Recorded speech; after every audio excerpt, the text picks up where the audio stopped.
오늘 우리에게 주시는 하나님 말씀은 누가복음 15장 11절에서 24절까지의 말씀입니다. 누가복음 15장 11절에서 24절까지의 말씀을 저하고 여러분이 한 절씩 교독하시도록 하겠습니다.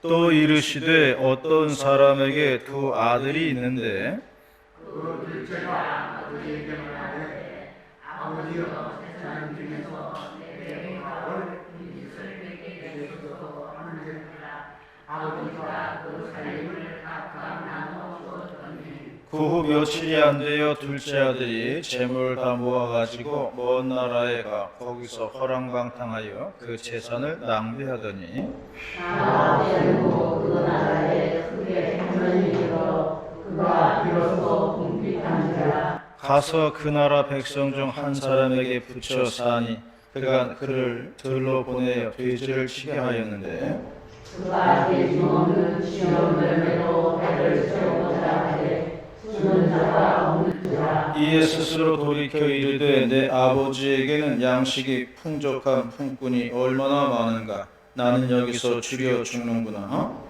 내가 일어나 아버지를 가서 먹는들 아버지가 하늘과 아버지의 죄를 지었사오니 지금부터는 아버지의 아들이라 이 걸음을 감당하지 못하겠나이다. 나를 품꾼의 하나로 보소서 하리라 하고 이에 일어나서 아버지께로 돌아가니라. 아직 또 거리가 먼데 아버지가 그를 보고 죽을 여겨 달려가 목을 안고 물을 마시니 아들이 이르되 아버지 내가 하늘과 아버지께 죄를 지었사오니 지금부터는 아버지의 아들이라 이 걸음을 감당하지 못하겠나이다 하나 아버지는 그들에게 이르되 제일 좋은 옷을 얻어라 입히고 손에 나라를 비우고 발에 신을 신기라. 그리고 살진 송아지를 끌어다가 잡으라 우리가 먹고 즐기자. 이내 아들은 죽었다가 다시 살았으며 내가 이뤘다가 다시 얻었노라 하니 그들이 즐거워하더라. 아멘. 해마다 이제 9월 달만 되면은 저는 비염으로 고생을 했어요. 그래서 연례 행사처럼 그렇게 됐었는데 비염 걸려본 사람들은 알아요. 그게 얼마나 불편한 건지. 비염 있는 사람들은 제 말을 이해를 할 것입니다. 그런데 오늘 9월 4일인데 아직 비염이 오지 않았어요. 뭐 증명할 길은 없지만은 저는 마늘 많이 먹었어요. 그래서 권사님이 마늘 갖다 주셔가지고 뭐 다른 거 한 건 없어요. 마늘을 좀 많이 먹었던 것밖에 없습니다. 뭐 증명할 길은 없어요. 그러나 어쨌든지 간에 딴 거는 한 건 없고요. 하여간지 그랬다는 거죠. 혹시 비염이 있는 분들은 한번 드셔보시기 바랍니다. 의사들은 그래요. 백인에게는 100사람의 처방이 필요하다 그렇게 말을 해요. 사람마다 다 다르니까 어떤 사람에게는 이게 좋지만 어떤 사람에게는 그게 독이 될 수 있다는 거예요. 그래서 100사람이면 100사람 처방이 나온다는 겁니다. 모든 게 다 좋다는 건 아니죠. 그러나 어쨌든지 간에 한번 시도해 보는 것도 나쁘지 않겠다는 그런 생각을 합니다. 성경은 그렇게 말씀했어요. 피는 생명이다. 그런 말씀했습니다. 생명이 피에 있다. 그런 말씀을 했어요. 그래서 구약 성경에는 사람이 피를 먹지 못하도록 한 것을 볼 수가 있습니다. 그 이유는 우리가 생명을 먹는 것이기 때문에 그렇게 된다는 거예요. 피를 먹으면 생명을 먹는 것이 되기 때문에 먹지 말아라. 그게 이제 구약의 말씀이에요. 그래서 구약에서 제사를 드릴 때 짐승을 잡을 때 피는 제단 옆에다 쏟아요. 쏟아붓고 고기를 이제 드리고 태우고 이제 그걸 이제 백성들이 또 사용한 것을 볼 수가 있습니다. 저는 지금에 와서 이 말씀을 볼 때에 피가 생명이라는 말씀이 참 진리라는 생각이 들어요. 왜냐하면 사람의 건강은요 피에 달려 있더라고요. 심장에서 이제 피가 뿜어져 나오는데 이 피가 사람 몸 곳곳에 이게 흘러 들어가야지 사람이 건강한 겁니다. 이게 막혀버리면 문제가 되는 거 아니에요? 우리가 이제 잠을 잘못 자든지 자세를 잘못하든지 그러면 피가 안 통해가지고 팔 다리가 저릴 때가 있어요. 그러면은 그게 내 살 같지가 않잖아요. 저린 다리가 내 살 같지가 않아요. 감각이 없잖아요. 그런데 조금 자세를 풀어줘가지고 이제 피가 흘러 들어가면은 그때는 내 살이 되잖아요. 감각이 돌아오고 하잖아요. 그래서 피가 흘러 들어가면은 사는 거예요. 이게 막혀버리면 문제라는 거죠. 그래서 성경에서 피는 생명이다. 그 말씀이 참 진리다. 그런 생각을 많이 합니다.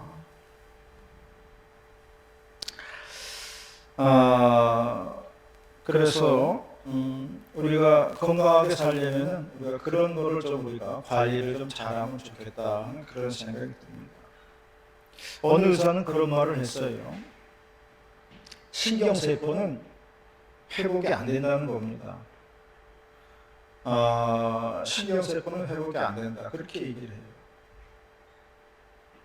한번 망가진 신경세포는 회복이 안 된다고 그러더라고요. 그런데 어떤 의사는 이런 말을 하는 사람도 있습니다. 신경세포가 한번 죽으면 회복이 안 되긴 하는데 다른 옆에 있는 세포가 도와줄 수는 있다. 그런 말을 하더라고요. 그러니까 죽은 세포를 살릴 수는 없지만 죽은 신경을 살릴 수는 없지만 옆에 있는 신경의 도움을 받을 수는 있다. 그런 이야기를 하더라고요.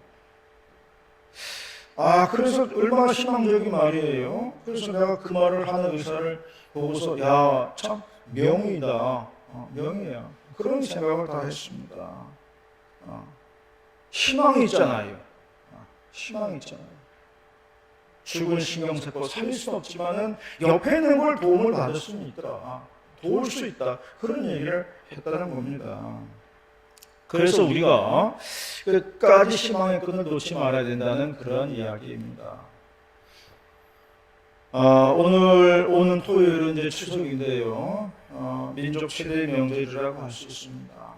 오늘 주일에 주시는 말씀은 우리가 잘 아는 돌아온 탕자에 대한 이야기입니다.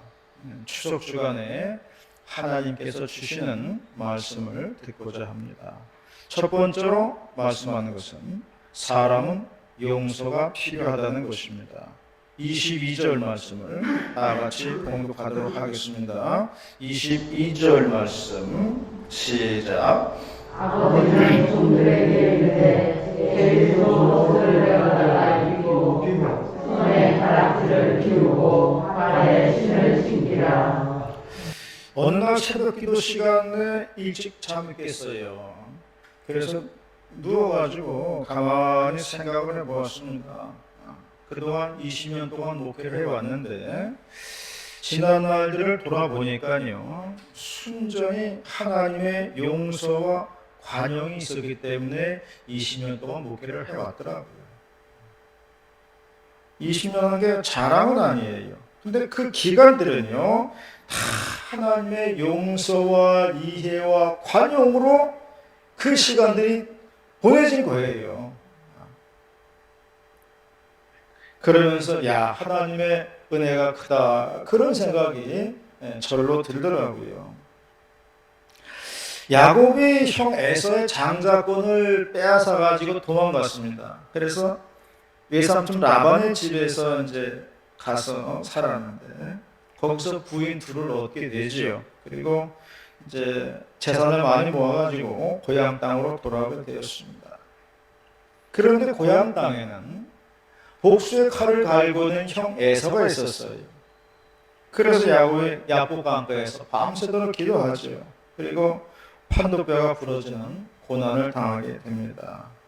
그리고 강을 건넜을 때에 에서의 마음이 누그러져 있는 것을 볼 수가 있어요.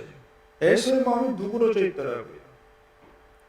결국 야곱이 고향 땅을 밟을 수 있었던 것은 형 에서의 용서가 있었기 때문에 가능한 거였어요. 에서가 고향에 돌아올 수 있는 것은 형 에서의 야곱이 고향으로 돌아올 수 있는 것은 형 에서의 용서가 있었기 때문이다. 이걸 말하고 있는 겁니다. 에서가 용서하지 않았으면요, 야곱은 고향에 오지 못했습니다. 돌아온 탕자도 마찬가지입니다.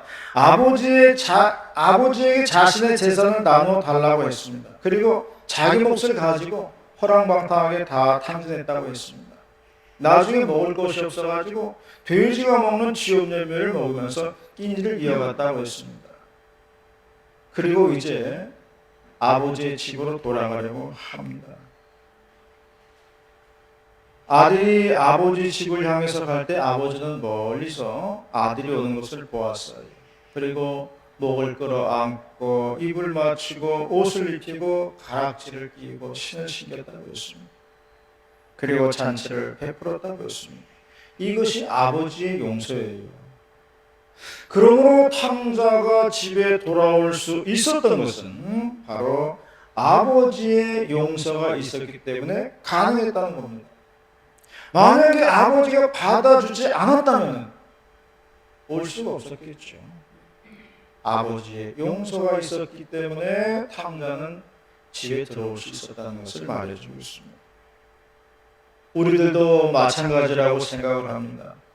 우리가 언젠가는 하늘나라에 갈 텐데요, 들어갈 수 있는 유일한 방법은 하나님의 용서가 있어야 들어갈 수 있다는 거예요.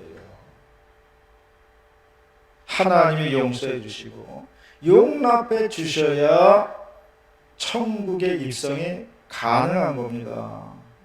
하나님의 용서가 없으면요, 들어갈 자격이 아무도 없습니다. 세례를 받아도요, 죄의 때는 묻는 겁니다. 아무리 열심히 예배를 해도요, 세상에 죄를 피할 길이 없습니다. 나이가 들어가면서요, 나이도 들어가지만 죄도 쌓여져 가는 거예요. 그래서 우리는 늘 후회밖에는 안 남게 되는 겁니다. 강화도에 가면요, SSG 랜더스 2군 야구장이 있어요. 각 프로팀마다 2군 팀이 있어요. 1군은 이제 텔레비에서 중계하는 사람들이고 2군은 그 후보들이죠. 근데 그 사람들 돌아가면서 경기를 해요. 지지난 주간에는 강화도에서 2군 경기가 있다 그래요. 그래서 SSG하고 이제 한화하고 경기를 한다는 겁니다. 그래서 제가 황 집사님한테 연락을 해가지고 황 집사님 모시고 이제 차 타고 갔어요. 근데 입장을 안 시켜주더라고요. 경비실에서 하는 말이 무관중 경기를 하기 때문에 술이 금지라는 거예요. 무관중 경기를 하더라고요. 아니, 관중을 입장시키면 더 흥행이 좋을 텐데 좀 이해가 안 되더라고요. 그래서 뭐 아쉽지만은 발걸음을 돌리고 그 근방에 뭐 전등사가 있더라고요. 그래서 전등사만 구경하고 왔습니다. 황 집사님 그런 말씀 하시더라고요. 이제 나이가 들어가니까 자꾸 옛날 생각이 난다는 겁니다. 아, 그때 내가 왜 그렇게 했지? 이렇게 했어야 되는 건데. 그때 내가 왜 그런 실수를 했을까? 그런 아쉬운 생각들이 많이 든다는 거예요. 그래서 자꾸 그런 생각이 떠오른다는 겁니다. 그런데 지난 일들을 바꿀 수는 없어요. 이미 엎질러질 물이에요. 그런데 나이가 들어가면 들어갈수록 자꾸 옛날에 아쉬운 순간들이 기억 속에 맴도는 거예요. 자꾸 그게 떠오른다는 겁니다. 우리는 온전하게 산다고 해도요, 언제나 아쉬움이 남는 인생들입니다. 항상 아쉬움이 남는 인생이에요. 허물과 잘못들이 있는 겁니다. 그러므로 우리가 천국에 들어가기 위해서는 하늘에 계신 하나님의 용서와 관용이 있어야 들어갈 수가 있는 거예요.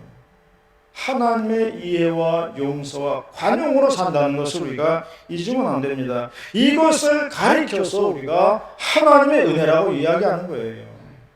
하나님의 은혜가 크도다. 우리가 하나님의 은혜로 사는 겁니다. 우리는 이러한 은혜를 받아야 할 줄로 믿습니다. 그리고 우리는 이러한 하나님의 은혜 속에서 사는 사람들이에요. 오로지 하나님의 은혜로 살아가는 저와 여러분이 되시기를 바라겠습니다. 두 번째로 말씀하는 것은 돌아오는 용기가 필요하다는 거예요. 돌아오는 것도 용기라는 것입니다. 19절과 20절 말씀을 다 같이 봉독합니다. 19절과 20절 말씀 시작. 지금부터는 아버지의 아들이라 일컬음을 감당하지 못하겠나이다. 나를 분부의 하나로 오셔서 하라고 하고 이에 일어나서 아버지께로 전하나이다. 아직도 거리가 오는데 아버지가 그를 보고 춤추며 달려가 목을 안고 입을 맞추니. 새벽 기도 시간에 그 삼손에 대한 이야기를 보고 있는데요. 삼손은 우리가 잘 아는 것처럼 들릴라라는 여인의 꾀임에 빠져가지고 비참한 최후를 맞이하게 되었습니다. 그런데 성경을 읽어보면요, 삼손도 돌이킬 기회가 많이 있었어요. 하나님은 삼손에게 기회를 많이 주셨어요. 들릴라가 삼손의 힘의 비밀을 알기 위해서 애를 썼습니다. 그런데 삼손이 거짓으로 대답을 해줬어요. 활줄, 세 줄로 나를 결박을 하면 나는 힘을 못 쓴다. 그렇게 얘기했어요. 그리고 들릴라가 그 말 듣고서 블레셋 사람들에게 알려주었습니다. 그리고 활줄 세 줄로 이제 결박을 하고 블레셋 사람들이 들이닥쳤는데 삼손은 힘이 그대로 있었습니다. 들릴라도 포기하지 않았어요. 두 번째로는 새 밧줄로 자신을 묶으면 힘이 없어질 것이라고 했습니다. 이번에도 들릴라는 블레셋 사람들에게 이 사실을 알려주었고요. 블레셋 사람들이 들이닥쳤는데 이번에도 삼손의 힘이 여전했습니다. 블레셋 사람들이 속은 거죠. 세 번째, 삼손이 말하기를 내 머리털 7가닥을 배틀채에 넣고 짜면 힘이 빠질 것이라고 했습니다. 이번에도 들릴라와 블레셋 사람들이 허탕을 치고 말았습니다. 자, 그러면 여기서 이쯤 되면 멈춰야 되는 거예요. 들릴라의 정체도 알게 됐잖아요. 삼손도 3번이나 이런 일을 겪었으면 여기서 끝내야 되는 거예요. 들릴라가 어떤 여인인 줄 알았습니다. 그러면 그 여인의 집을 나와가지고 빠이빠이 안녕하고 떠나야 되는 거예요. 그런데 4번째에 가서 삼손이 자신의 비밀을 알려주게 되었습니다. 그러자 삼손은 두 눈이 뽑히고 블레셋 사람들 앞에서 연자맷돌을 돌리는 그런 구경거리가 되었다는 것입니다. 하나님이 함께할 때 삼손이지, 하나님이 함께하지 않으면 연자맷돌을 돌리는 구경거리밖에 안 된다는 겁니다. 하나님이 함께해야 성도라는 이야기예요. 하나님이 함께해 줘야 된다는 겁니다. 그렇지 않으면 구경거리밖에 안 된다는 것을 말해주고 있어요. 삼손은 몇 번에 걸쳐서 돌이킬 기회가 있었음에도 불구하고 삼손은 그렇게 하지 않았습니다. 그러므로 돌이켜야 할 때 돌이킬 줄 아는 게 용기예요. 그게 결단력입니다. 본문에서 보면 이 작은 아들은 인생에서 실패하고 돼지의 식사를 먹어야 하는 그런 인생 밑바닥까지 내려갔습니다. 그런데 작은 아들이 잘한 건 뭐냐면은 아버지 집으로 돌아가야겠다는 마음을 먹은 거였어요. 이것이 쉬운 결정은 아니에요. 왜냐하면 제일 무서운 게 사람들의 눈입니다. 사람들의 말이 제일 무서운 거예요. 어떻게 하다 왔는지, 왜 망해가지고 왔는지 얘기를 해줘야 되는 겁니다. 이게 정말 어려운 거예요. 이제 한국에서 이제 살던 사람이 일이 잘 안 되잖아요. 실패하잖아요. 사업이 망하잖아요. 그러면은 외국에 나가가지고 새 출발을 해야 되겠다는 생각을 합니다. 그래서 얼마 이제 남은 자본금 가지고 외국으로 가요. 그래서 필리핀이나 뭐 베트남이나 뭐 캄보디아나 이런 데 가가지고 이제 새 출발하는 거예요. 새로운 사업을 시작하는 겁니다. 그런데 외국인이 다른 나라에 가가지고 사업을 해서 성공을 한다는 것은 매우 어려운 거예요. 그게 쉬운 게 아니에요. 아무리 후진국이라고 할지라도 그게 만만한 게 아닙니다. 결국 가지고 간 자본금 다 까먹고요, 빈털털이 된 경우 많습니다. 그런데 이 사람들이요, 한국에 돌아오지 못합니다. 한국에 오지를 못해요. 비행기 값이 없어서가 아니에요. 한국에 왔을 때 주변 사람들의 눈이 제일 무서운 거예요. 너 어쩌다가 왔냐? 사업한다며? 망했다는 걸 얘기해야 되잖아요. 이게 제일 어려운 거예요. 그래서 외국에 나가가지고 노숙자 생활을 한 사람이 많은 거예요. 그래서 외국에 나가면요, 한국 사람 제일 조심하라는 말이 그래서 나오는 겁니다. 외국 나가면 제일 조심해야 될 사람들이 동포예요. 같은 동포를 조심하라는 얘기가 그래서 나오는 겁니다. 그러므로 탕자가 집으로 돌아왔다는 것은 굉장한 용기 있는 행동인 것입니다.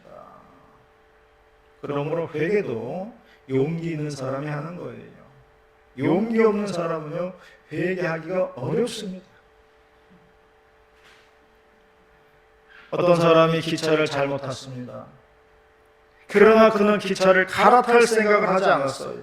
그리고 기차 안에서 착한 일을 시작했어요.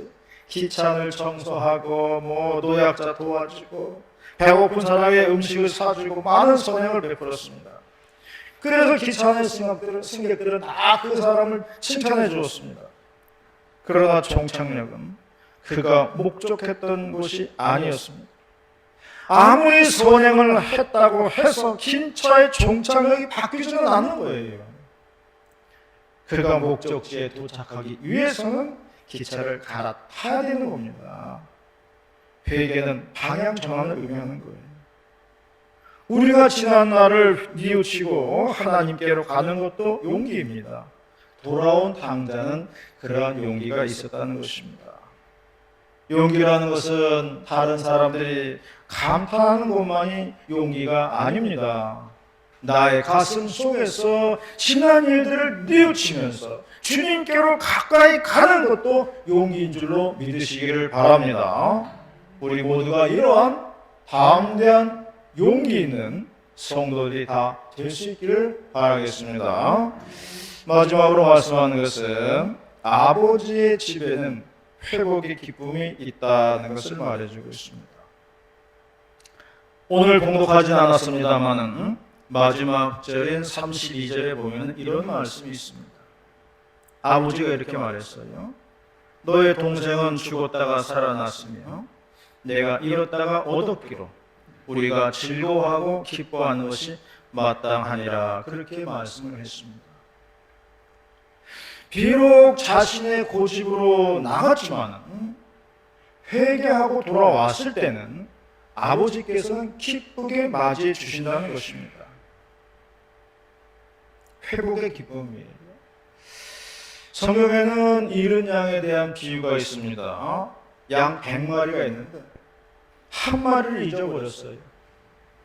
목동은 99마리를 놔두고 한 마리를 찾으러 돌아다닙니다. 그러다가 어느 산비탈에서 잃어버린 한 마리를 발견했어요. 그래서 그 양을 메고 와서 잔치를 벌였다는 그런 이야기입니다. 비용이 더 들어갈 판입니다. 잔치 비용이 더 들어가요. 그러나 여기서 말하는 것은 기쁨입니다. 찾은 것에 대한 기쁨이에요. 그 기쁨은 돈 주고 살 수 없는 거라는 겁니다. 그 기쁨이 소중하다는 거예요. 예전에 청년 시절에 교회에서 청년 수련회를 갔습니다. 허리까지 차는 개울물에서 장난들을 하다가 후배 하나가 안경을 물속에 빠뜨렸어요. 예전에는 금태 안경이 유행이었습니다. 그 금태 안경을 물에 빠뜨렸는데 그 개울이지만 물살이 세니까 찾기가 어려운 겁니다. 그 몇 명에서 달라붙어가지고 바닥을 뭐 이렇게 뒤지는데 뭐 찾을 길이 없어요. 그래서 대부분 포기 상태가 되었죠. 그런데 그 친구가 갑자기 찾았다 그러면서 금태 안경을 이렇게 손으로 들어 올려 보이더라고요. 그래서 우리가 모두 놀라고 기뻐했습니다. 찾는다는 게 쉬운 게 아닌데 찾았으니까 찾은 것도 놀랐고 또 기쁘기도 한 거죠. 안경 주인이야 또 오죽했겠습니까? 잃어버린 것을 찾았을 때의 그 기쁨. 물건의 값이 중요한 것이 아닙니다. 물건의 값을 말하는 게 아니에요. 그 마음을 말하는 거예요. 그 마음이 귀하다는 겁니다. 예수님께서는 이런 말씀하셨습니다. 너희가 땅에서 매면은 하늘에서도 매일 것이고 너희가 땅에서 풀면은 하늘에서도 풀릴 것이다. 그런 말씀이었어요. 우리는 이 땅에서 매고 사는 것이 너무나 많습니다. 그래서 하늘에서도 풀리지가 않아요. 주님의 말씀은 땅에서 풀라는 거예요. 그러면 하늘에서도 풀릴 것이라고 말을 하고 있습니다. 우리가 인생의 매듭을 풀어 갈 때에 내 인생이 회복된다는 것을 우리가 알아야 되겠습니다. 남을 위해서가 하는 것이 아니라 내 인생을 위해서 풀라는 거예요. 그래서 우리가 내 인생의 매듭을 이 땅에서 풀어가면서 살아야 된다는 것을 말해주고 있습니다. 그럼 하늘에서도 열린다는 거예요. 길이 열린다는 것을 말해주고 있습니다. 제가 서울에 있을 때에 어느 집사님이 독일에서 유학을 마치고 와서 서울대에서 시간 강사 자리 하나를 얻었어요. 그래서 기대를 가지고 강의를 구상하였습니다. 그날도 걸으면서 강의를 어떻게 할까 생각하면서 걸어가는데 차 한 대가 인도로 돌진해가지고 이 집사님을 덮쳤어요. 그래도 다행히 많이 다치진 않아가지고 몇 주 동안 그렇게 병원 신세를 져야 했습니다. 이 집사님이 병원에 누워가지고 그 운전자를 미워했습니다. 몇 주 동안 누워가지고 증오만 한 거예요. 원망만 한 것입니다. 내가 그렇게 수년 동안 공부하고 와서 좀 뭐 좀 해보려고 그랬는데 근데 이게 뭔가 그러면서 운전자를 원망한 거죠. 그러다 시간이 지나니까 그것도 부질없는 짓이라는 걸 깨달았다는 겁니다. 내가 누워가지고 원망만 하면 무슨 소용이 있나. 상황이 바뀌는 것도 아니고 달라지는 것도 하나도 없어요. 내 안에 증오심만 쌓이니까 내 마음만 삭막해지더라는 거예요. 달라지는 건 하나도 없고요. 그래서 나 자신을 위해서 사람을 용서했다는 그런 이야기를 하더라고요. 나 자신을 위해서 용서해야 되겠다는 생각이 들었다는 겁니다. 용서라는 것은 상대방에게 하는 것 같지만 사실은 나 자신을 위해서 하는 거예요. 이게 땅에서 푸는 겁니다. 그래야 새 출발이 가능한 거예요. 새로운 길이 열린다는 겁니다. 하늘에서 풀리기 때문에 새 길이 열린다는 거예요. 땅에서 매듭을 풀고 하늘에서도 풀리는 회복의 역사가 일어나시기를 바랍니다. 그것이 나를 치료하는 것이고 나를 돌보는 것입니다. 우리는 마음의 병들이 치료되어야 됩니다. 마음의 매듭들이 풀어져야 되는 거예요. 그럴 때에 회복의 기쁨을 느끼게 되는 것입니다. 이러한 저와 여러분이 다 되시기를 축원합니다. 기도드리겠습니다. 은혜롭고 자비로우신 하나님 아버지, 오늘도 9월 첫째 주일 전에 모여서 하나님 은혜의 말씀 듣게 하시오니 감사를 드리옵나이다. 하늘에서 풀려지는 역사가 있게 하셔서 우리의 인생길이 활짝 열릴 수 있도록 인도하시고 역사하여 주시옵소서. 육체의 칠고도 풀어지고 인생길도 열리고 마음의 걱정도 내려놓는 그러한 은혜와 은총이 충만한 복된 성도들 다 될 수 있도록 인도하여 주시옵소서. 할렐루야. 감사드리며 거룩하신 예수님의 이름으로 기도 올리옵나이다. 아멘.